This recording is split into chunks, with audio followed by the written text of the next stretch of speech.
Bismillah Rahman Rahim. Dear learners, Assalamu alaikum. Hope you all are fine today. আজকে আমরা আলোচনা করব নাউনের একটি অংশ নিয়ে, অর্থাৎ কালেকটিভ নাউন সম্পর্কে একটু বিস্তারিতভাবে আমরা আজকে জানব। তো চলুন আমরা আমাদের মূল ক্লাসটি শুরু করে দেই। কালেকটিভ নাউন যেটি সম্পর্কে আমরা পূর্বের ক্লাসে জেনেছিলাম, তারপর আবার একটু দেখি যে নাউন দ্বারা সমজাতীয় কিছু ব্যক্তি বস্তুর সমষ্টি বোঝায়, সেগুলোকে কালেকটিভ নাউন বলা হয়, এবং কিছু কমন নাউনের সমষ্টি হচ্ছে কালেকটিভ নাউন। আচ্ছা, এখানে কালেকটিভ নাউনের কিছু উদাহরণও আছে যেগুলো আমরা পূর্বের ক্লাসে আলোচনা করেছি, পূর্বের ক্লাসে আপনার সামনে এ নিয়ে কথা হয়েছে। চলুন আমরা আজকের আলোচনার মূল অংশটি যেটি হচ্ছে সেটা হচ্ছে কিছু কমন নাউনের সমষ্টি কালেকটিভ নাউন, এটি সম্পর্কে আমরা জানবো। এটি হচ্ছে আমাদের আজকের মূল পয়েন্ট। চলুন শুরু করি। লক্ষ্য করুন এখানে। আচ্ছা, এই জায়গাতে একটি কথা আমি আপনাদের সামনে বলি যে আপনাদের সামনে বিভিন্ন এমসিকিউ আসে, বিভিন্ন গ্যাপ আকারে বা বিভিন্ন এমসিকিউ আকারে আসে এই ধরনের এগুলো, যে এই যে দেখুন এ ব্যাচ অফ স্টুডেন্টস, দেখা যাচ্ছে এই ব্যাচের এই জায়গাতে গ্যাপ আছে, বা আপনাকে বলা আছে এই জায়গাতে কী বসবে, বা আপনাদের আবার এরকমও হয় যে চুজ দ্য কারেক্ট সেন্টেন্স বাছাই করতে বলে। সেক্ষেত্রে দেখা যাচ্ছে এই একটা সেন্টেন্স দিয়ে দেয় স্টুডেন্টের সামনে, কখনো ব্যাচ দিচ্ছে, কখনো টিম দিচ্ছে, কখনো গ্যাং দিচ্ছে, এরকম বিভিন্ন শব্দ দিয়ে আপনাদেরকে এখন বলা আছে ওই গ্যাপে কী বসবে। তো এক্ষেত্রে আপনাদেরকে জানতে হবে যে কোন কমন নাউনের সাথে কোন শব্দটি যুক্ত হয়ে সেটিকে একটা কালেকটিভ নাউনে পরিণত করে, কোন কমন নাউনের সামনে কোন শব্দ যুক্ত হয়ে সেটিকে কালেকটিভ নাউনে রূপান্তরিত করে, এই বিষয়টি সম্পর্কে আপনাদেরকে জানতে হবে। তো আজকে আমাদের আলোচনা মূলত এটি, আমরা এই কমন নাউনের পূর্বে কী কী যুক্ত হতে পারে এইভাবে হয়ে সেটিকে একটা কালেকটিভ নাউনে রূপান্তরিত করতে পারে, আমরা সেটি সম্পর্কে শুধু আজকে আলোচনা করব। চলুন, এ ব্যাচ অফ স্টুডেন্টস, ছাত্রের দল, তাহলে এখানে স্টুডেন্টসের সামনে ব্যাচ বসবে। তারপর দেখুন a bevy of ladies or beauties, a bevy of ladies অথবা beauties, a bevy of ladies হতে পারে, এ বেবি অফ বিউটিস হতে পারে, সুন্দরীদের সম্মেলন। আচ্ছা, এখানে কিন্তু দেখুন বিউটি, আপনাদেরকে যদি বলা হয় এখানে বিউটি কিন্তু এখানে নাউন হিসেবে ব্যবহৃত হয়েছে, এবং বিউটিস এখানে প্লুরাল করে দেওয়া হয়েছে। যেহেতু এটা হচ্ছে কমন নাউন থেকে কালেকটিভ নাউনে চলে যাচ্ছে, অবশ্যই সেখানে প্লুরাল থাকবে। তারপর দেখুন এ রেজিমেন্ট অথবা squadron, troop, a regiment of soldiers, a squadron of soldiers, a troop of soldiers, অথবা অ্যান আর্মি অফ সোল্ডার্স। তাহলে সোল্ডার্সের সামনে কী কী বসতে পারে? Regiment, squadron, troop, army. অর্থটা কি আসবে? একদল সৈন্য। তাহলে একদল সৈন্য, তাহলে সৈন্য যখন শুধু সৈন্য বললাম তখন কী হলো? এটা কমন নাউন, যত ধরনের সৈন্য আছে সবগুলো কমন নাম হিসেবে আমরা সৈন্য বলতে পারি। কিন্তু যখন বলবো এক দল সৈন্য, তখন কি হবে? ওই এক দলের মধ্যে কি আছে? অবশ্যই একের অধিক সৈন্য আছে, তার মানে কি ওটা কালেকটিভ হয়ে গেল, তাই না? এ টিম অফ প্লেয়ার্স, খেলোয়াড়দের দল। প্লেয়ার, শুধু প্লেয়ার আমরা কখন বলি? যখন কমন নাম হিসেবে ব্যবহার করি, যত ধরনের খেলোয়াড় আছে সবার কমন নাম হিসেবে আমরা খেলোয়াড় বা প্লেয়ার বলি, তাই না? যখন এ টিম অফ প্লেয়ার্স বলবো, দেখুন প্লেয়ারের সাথে এর যোগ হয়েছে, প্লুরাল করা আছে, খেলোয়াড়ের দল অনেক কয়জন আছে, তার মানে ওটা অংশটা তখন কী হয়ে গেল? কালেকটিভ নাউনে চলে গেল। এ হ্যার্ড অফ কাউস ক্যাটেলস, গবাদি পশু বা গরুর দল, এখানে হ্যার্ড বসলো, এটা মনে রাখতে হবে। তারপর এ হ্যার্ড অফ সোয়াইন, উচ্চারণটা দেখুন আপনাদের সুবিধার্থে লিখে দেওয়া আছে সোয়াইন, অর্থাৎ সোয়াইন, অথবা এ হ্যাড অফ ডেয়ার হচ্ছে হরিণ, আর সোয়াইন শব্দটির অর্থ হচ্ছে শূকর। আচ্ছা, তারপর এ gang of Roberts, a band of Roberts, তাহলে রবার্টসের সামনে গ্যাং বসতে পারে, ব্যান্ডও বসতে পারে। তাহলে এ gang of Roberts, a band of Roberts, ডাকাতের দল। এ পেয়ার অফ শুজ, এক জোড়া জুতা, তাহলে জুতার সামনে এখানে আমরা পেয়ার ব্যবহার করতে পারি, তাহলে এ পেয়ার অফ শুজ, এক জোড়া জুতা। তারপর দেখুন এ ড্রোভ অথবা এ হেয়ার্ড অফ ক্যাটল, ক্যাটলটা যদিও আগে আমরা দেখেছি, সেখানে হেয়ারটা আমরা দেখেছি, এখন আরেকটা আছে দেখুন drove, A drove of cattle হতে পারে, গরু বাছুরের দল। এ প্যাক অফ হাউন্ডস, এই হাউন্ড শব্দটির অর্থ কিন্তু আমরা কিন্তু এই দেখুন শিকারী কুকুরের দল, আমরা কুকুর এর ইংরেজিতে আমরা জানি, তাই না? ইজি একটা জানি যে ডগ, কিন্তু যদি সেটা শিকারী কুকুরের কথা যদি বলা হয় তখন আপনাকে ব্যবহার করতে হবে হাউন্ড, শিকারী কুকুর। তাহলে এখানে এ প্যাক অফ হাউন্ড, শিকারী কুকুরের দল। এ প্যাক অফ ওলফ, নেকড়ের দল। ওলফস এখানে কিন্তু প্লুরালে আছে, মাথায় রাখতে হবে, এটা কিন্তু প্লুরালে আছে। সিঙ্গুলারটা কি? ওলফ, WOLF, ওলফ, এটা হচ্ছে নেকড়ে। আর যখন আমরা প্লুরাল বলবো তখন ওলফস, এফ উঠে গিয়ে কি হয়? VES যুক্ত হয়। আচ্ছা, এ প্যাক অফ অ্যাসেস, অর্থাৎ গাধা, অ্যাস মানে কি? গাধা, তাহলে এ প্যাক অফ অ্যাসেস, গাধার দল। এ বোর্ড অফ ডাইরেক্টরস, আমরা অনেক সময় কিন্তু দেখি বোর্ড অফ ডাইরেক্টরদের সাথে, বোর্ড অফ ডাইরেক্টর বা বোর্ড অফ ডাইরেক্টরদের সাথে মিটিং আছে এরকম। এই যে এখানে দেখুন আমরা কিন্তু ডাইরেক্টরের সামনে কিন্তু বোর্ড ব্যবহার করি, এ বোর্ড অফ, তো ডাইরেক্টরদের board. A cluster of words, cluster শব্দের অর্থ হচ্ছে সমষ্টি, শব্দ সমষ্টি। এ ক্লাস্টার অফ ওয়ার্ড, শব্দ সমষ্টি, শব্দে ওয়ার্ডের পূর্বে আমরা এখানে যখন এটাকে কালেক্টিভ নাউনে রূপান্তরিত করতে যাব ক্লাস্টার ব্যবহার করতে হবে। তারপর দেখুন a grove of trees, a grove of trees, তরুদল বা কুঞ্জবন, তরুদল বা কুঞ্জ বন, যেখানে দেখা যায় ঘন জঙ্গল থাকে, যে জঙ্গলে কি দেখা যায়? অনেক গাছপালা থাকে, সবগুলোকে যখন একত্রে আমরা বলতে যাব সেখানে বলতে এ গ্রুপ অফ ট্রিস, তরুদল। এ ক্লাম্প অফ ট্রিস অথবা bamboos, a clump of trees আমরা বলতে পারি বৃক্ষ বা বাঁশের ঝাড়। তাহলে এখন কথা হচ্ছে ট্রিসের সামনে গ্রোভ ব্যবহার হলো, এখানে ট্রিসের সামনে ক্লাম্প ব্যবহার হলো, কোনটা সঠিক? এখানে কিন্তু একটা মাথায় রাখতে হবে, এই যে গ্রোভ অফ ট্রিস, তরুদল মানে বোঝাচ্ছে ছোট যে গাছগুলো আছে, ছোট গাছগুলো যেগুলো আছে এগুলোর ক্ষেত্রে বলা হচ্ছে যে গ্রোভ অফ ট্রিস। আর যখন বৃক্ষ বা একবার স্বাভাবিক সাধারণভাবে জাস্ট বৃক্ষ আমরা বলবো, যখন এ গ্রোভ অফ ট্রিজ বলবো তখন আমরা ধরে নিতে হবে ছোটো ছোটো চারা গাছ হতে পারে বা ছোটো ছোটো গাছ হতে পারে, সেগুলোকে একত্রে আমরা কালেক্টিভে বলতে গিয়ে এ গ্রোভ অফ ট্রিজ বলবো। যখন এ ক্লাস্টার অফ ট্রিজ বলবো তখন বৃক্ষ বা বাঁশের ঝাড়, তো বড় বড় বৃক্ষ হতে পারে, বা এখানে তো যদি বলি এ ক্লাম্প অফ ব্যাম্বোস তখন বাঁশের ঝাড় বলা যাবে। আচ্ছা, তারপর এ গ্যাদারিং অফ পিপল, জনসমাবেশ বা জনতার ভিড়, জনসমাবেশ। তারপর আবার দেখুন a throng, a throng of people, a crowd of people, এগুলো এই একই কথা। A gathering of people, a throng of people, a crowd of people, এগুলো একই রকম কথাই। তাহলে চলুন আমরা একটু পরেরগুলো একটু দেখি।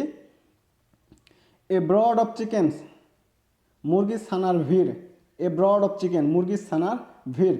তারপর লক্ষ্য করুন a galaxy of talent, a galaxy of talents, প্রতিভা সমাবেশ, প্রতিভা সমাবেশ। এ গ্যালাক্সি অফ স্টার্স, নক্ষত্রপুঞ্জ। গ্যালাক্সি শব্দটা বলার সাথে কিন্তু আমরা সহজেই বলে যায় যে চাঁদ, তারা, সূর্য, এগুলোর সাথে একটা কথা মনে হয় যায় আমাদের, তাই না? সেক্ষেত্রে এই গ্যালাক্সি অফ স্টার্স। তবে a host of sparrows, sparrow, sparrow শব্দটা অর্থ কি? চড়ুই। তাহলে a host of sparrows, sparrows তো অবশ্যই প্লুরাল কমন নাউন, তাই না? স্প্যারোস যখন আমি বলবো প্লুরাল কমন নাউন, যখন এ হোস্ট অফ স্প্যারোস বললাম তখন এগুলো পুরোটা হয় কী হয়ে গেল? এটা কালেকটিভ নাউনে রূপান্তরিত হয়ে গেল, এক ঝাঁক চড়ুই পাখি। তারপর দেখুন a flight of, a flight of, a flight of arrows, a volley of arrows, a shower of arrows, a quiver of arrows, এক ঝাঁক বান, এক ঝাঁক বান। সেক্ষেত্রে আমরা কিন্তু বেশ কয়েকটা ব্যবহার করতে পারতেছি। এ ফ্লাইট অফ বলতে পারবো, এ ভ্যালি অফ বলতে পারবো, এ ভ্যালি অফ বলতে পারবো, এ শোয়ার অফ বলতে পারবো, এ কুইভার অফ বলতে পারবো। তারপর দেখুন এ স্কোয়াড অফ হোমগার্ডস, হোমগার্ডের দল বা পাহারাদারদের দল, স্কোয়াড অফ হোমগার্ডস, হোমগার্ডের দল। তারপরে a school of fish, a school of fish, মাছের ঝাঁক। তাহলে স্কুল শব্দটির অর্থ কিন্তু ঝাঁক অর্থ, স্কুল মানে কিন্তু শুধু স্কুল বা বিদ্যালয় তা না, স্কুল কিন্তু আরও অর্থ রয়েছে। সেক্ষেত্রে আমরা কী দেখলাম এখানে? ঝাঁক। বা এ সোয়েল অফ ফিশ, মাছের ঝাঁক। এ flight of locust, A flight of locust, a swarm of locust অর্থাৎ পঙ্গপাল। পঙ্গপাল সম্পর্কে আমরা রিসেন্টলি কিন্তু শুনেছিলাম, তাই না? তো সেটার কথা বলা হচ্ছে a flight of locust, a swarm of locust, পঙ্গপালের দল, এ ফ্লাইট অফ লোকাস্ট। তারপরে দেখুন এ ফ্লক অফ বার্ডস, পাখির ঝাঁক, এ ফ্লক অফ বার্ডস, পাখির ঝাঁক। এ ফ্লক অফ শিক, ভেড়ার পাল। তার এ সোয়ার্ম অফ ফ্লাইস, মানে ম্যাসি, ফ্লাইস, ফ্লাই, এটা ফ্লাই শব্দটা মানে কি? ওরা, তাই না? ফ্লাই শব্দ মানে কিন্তু আমরা ধরি ওরা, আবার ফ্লাই শব্দ মানে কিন্তু ম্যাসিও হতে পারে, ম্যাসিও হয়। তাহলে a swarm of flies, a swarm of bees, মৌমাছি অর্থাৎ মৌমাছির ঝাঁক বা এক ঝাঁক মৌমাছি, বা ম্যাসির ঝাঁক, এক ঝাঁক ম্যাসি। এ হাইভ অফ বিস, চাকের মৌমাছির ঝাঁক, চাকের মৌমাছির ঝাঁক যেটা, সেটা আবার বলা হচ্ছে এ হাইভ অফ বিস। আবার এ ব্যান্ড, তাহলে এখন কথা হচ্ছে যখন আমি আমি বলবো যে এ সোয়াম অফ বিস, তখন কিন্তু আপনার জাস্ট এটা বোঝা যাচ্ছে যে মৌমাছির ঝাঁক এরকম বোঝা যাচ্ছে। কিন্তু যখন এ হাইভ অফ বিস বলবে তখন বুঝতে হবে যে ওই মৌমাছিগুলো চাকের মৌমাছি, চাক থেকে আসা মৌমাছি এরকম বোঝাবে। তখন এ হাইভ অফ বিস। এ ব্যান্ড অফ পিলগ্রিম, তীর্থযাত্রী, তীর্থযাত্রী, তীর্থযাত্রীর দল। পিলগ্রিম এর আরেকটা ইয়ে আছে পিলগ্রিমেজ, পিলগ্রিমেজ অর্থাৎ তীর্থযাত্রা, পিলগ্রিমেজ, গ্রিমেজ তীর্থযাত্রা। তাহলে এ ব্যান্ড অফ পিলগ্রিম তীর্থযাত্রার দল। এ ব্যান্ড অফ মিউজিশিয়ান বাদকের দল, বাদক, বাদকের দল। তারপর এ bouquet of flowers, A bouquet of flower, আমরা অনেক সময় কিন্তু এই বুকে শব্দটার সাথে পরিচিত, তাই না? বুকে বললে আমরা বলি যে ফুলের কথা বলা হচ্ছে, তোড়া, অর্থাৎ এ বুকে অফ ফ্লাওয়ার্স ফুলের তোড়া। এ বান্ডস অফ কিস চাবির গোছা, এ বান্ডস অফ ফ্লাওয়ার্স ফুলের গোছা। তাহলে বুকে এবং গোছা যেটা, এটার মধ্যে একটু পার্থক্য আছে, তাই না? বুকে আমরা কখন বলি? যখন সুন্দরভাবে একটা ফুলের তোড়া যখন সুন্দরভাবে সাজানো হয়, ডিজাইন করে তখন কিন্তু আমরা সেটাকে বুকে কথাটা ব্যবহার করি। তাহলে এ বুকে অফ ফ্লাওয়ার্স, আর এ বান্ডস অফ ফ্লাওয়ার্স ফুলের গোছা, কয়েকটা ফুল একসাথে হয়তো আমি হাতে করে নিয়ে আসি, জাস্ট ফুলের গোছা। যখন ফুলের তোড়া হিসেবে তোড়া বানিয়ে তারপর তখন সেটাকে বলা হবে বুকে of flowers.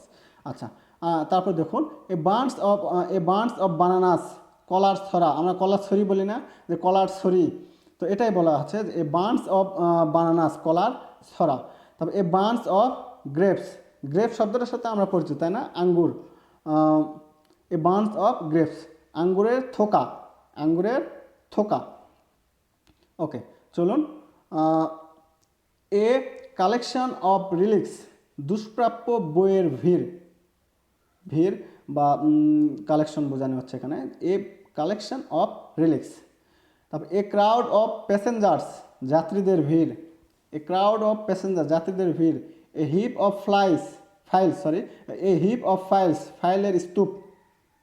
A pile of books এক গাদা বই। এ স্যুট অফ ক্লথস এক প্রস্থ পোশাক। এ ট্রুপ অফ হর্স ঘোড়ার পাল, তার মানে এখানে ঘোড়ার সামনে এখানে কিন্তু এ ট্রুপ ব্যবহার করতে হবে। এ ট্রুপ অফ মানকিস বানরের দল। A litter of puppies, a litter of puppies কুকুর ছানার দল। আমরা কিন্তু অনেক সময় কুকুর ছানাকে হয়তো দেখা যাচ্ছে আদর করে অনেক সময় পাপ্পি এভাবে নামে কিন্তু ডাকি, তাই না? তো এটা হচ্ছে সেটা যে কুকুর ছানা। তারপর a string of CAMELS, A train of CAMELS উটের পাল। এই স্ট্রিং অফ ক্যামেল ট্রেন উটের পাল, এই ট্রেন অফ ক্যামেল উটের পাল। এখন ক্যামেলের সামনে এখানে ট্রেন ব্যবহার করার, ট্রেন দেওয়া যাচ্ছে এখানে, কারণ কি যখন উটের যখন পাল যখন একসাথে যায় তখন দেখা যাচ্ছে তারা কিন্তু এক লাইন ধরে এক সারি দিয়ে কিন্তু ট্রেন যেভাবে যায় আঁকা বাঁকা হয়ে ট্রেন যেভাবে যায়, কিন্তু উটের পালটাও কিন্তু ঠিক সেই রকমই তারা এক সারি ধরে যায়। সেক্ষেত্রে মনে হচ্ছে যে প্রত্যেকটি, যখন আমরা দূর থেকে দেখি তখন প্রত্যেকটি উটকেই মনে হচ্ছে এক একটি ট্রেনের বগি এরকম মনে হয় কিন্তু দূর থেকে দেখলে, তাই না? তো সেক্ষেত্রে হয়তো বা এখানে সেটাই হয়তো বা কারণ যে এ ট্রেন অফ ক্যামেলস উটের পাল, ট্রেন শব্দটি এখানে ব্যবহার করার কারণ। এ ক্লাস্টার অফ ট্রিস, এ র অফ ট্রিস অর্থাৎ বাঁশের ঝাড় বা বাঁশের সারি, বাঁশের ঝাড় বা বাঁশের এ ক্লাম্প অফ ট্রিস বাঁশের ঝাড়। এ র অফ ট্রিস বাঁশের সারি, র মানে কিন্তু সারি, আমরা জানি এটা, তাই না? আচ্ছা, এখন আমরা সর্বশেষ চলে এসেছি এ পোস্ট অফ কনস্টেবল একদল কনস্টেবল, এখানে পোস্ট শব্দটি ব্যবহার করলাম। এ পোস্ট অফ কনস্টেবল একদল constable. A multitude of people বিশাল জনতার ভিড়। আমরা কিন্তু এর আগে কিন্তু জনতার ভিড়, জনসমাবেশ এটা দেখেছি। যখন আমরা বিশাল জনতার ভিড়, বিশাল একটা জনতা বোঝাতে যাব, বিশাল একটা ভিড় বোঝাতে যাব, সেক্ষেত্রে ওখানে আমাদেরকে এ মাল্টিটিউড অফ পিপল ব্যবহার করতে হবে।